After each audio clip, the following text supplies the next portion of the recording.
బంగాళాఖాతంలో మరో అల్పపీడనం అయితే ఏర్పడబోతుంది.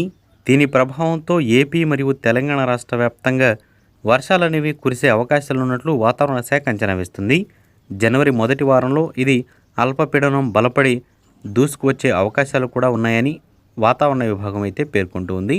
ఇక తమిళనాడుకి 500 కిలోమీటర్ల దూరంలో, ఆంధ్రప్రదేశ్కి 800 కిలోమీటర్ల దూరంలో, తెలంగాణకి 1000 కిలోమీటర్ల దూరంలో ఈ బలపడిన వాయుగుండం అయితే ఏర్పడి ఉంది.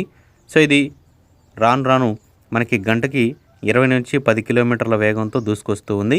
సో దగ్గరకు వచ్చే కొద్దీ వేగం పెరిగే అవకాశం ఉన్నట్లు కూడా వాతావరణ శాఖ అయితే తెలుపుతుంది. సో ఇక అదేవిధంగా రెండు తెలుగు రాష్ట్రాల్లో ఇప్పటికే వాతావరణ అప్డేట్ ఇచ్చిన ప్రకారం ఇప్పుడు రాబోయే 2-3 రోజులు ఎటువంటి వర్షాల ప్రభావం అయితే లేదు. చలి తీవ్రత అనేది పెరుగుతూ ఉంది. సో చలి అనేది మీ ఏరియాలో ఎంత ఉందో కింద కామెంట్ సెక్షన్లో తెలియజేయండి. ఇక అదేవిధంగా రెండు తెలుగు రాష్ట్రాలకి ఎటువంటి వాతావరణ అప్డేట్ లేకపోయినప్పటికీ వర్షాలైతే అక్కడక్కడ కొన్ని చోట్ల చిరుజల్లులు పడే అవకాశం ఉందని పేర్కొనింది.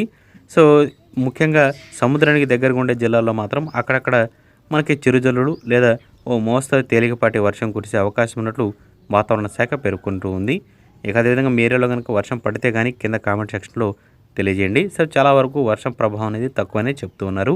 తమిళనాడు ప్రాంతాల్లో మాత్రం అక్కడక్కడ కొన్ని జిల్లాల్లో మోస్తరు నుంచి తేలికపాటి వర్షాలు పడే అవకాశం ఉన్నట్లు వాతావరణ శాఖ అంచనా వేసి పేర్కొనింది. భారత వాతావరణ శాఖ వెల్లడించిన వివరాల ప్రకారం వర్ష నమోదు అనేది ఈ సంవత్సరం 2024లో తక్కువగానే ఉంటుందని వాతావరణ శాఖ అప్డేట్ అయితే ఇస్తుందన్నమాట. సో ఇది ప్రజెంట్ అయితే వెదర్ న్యూస్ రిపోర్ట్.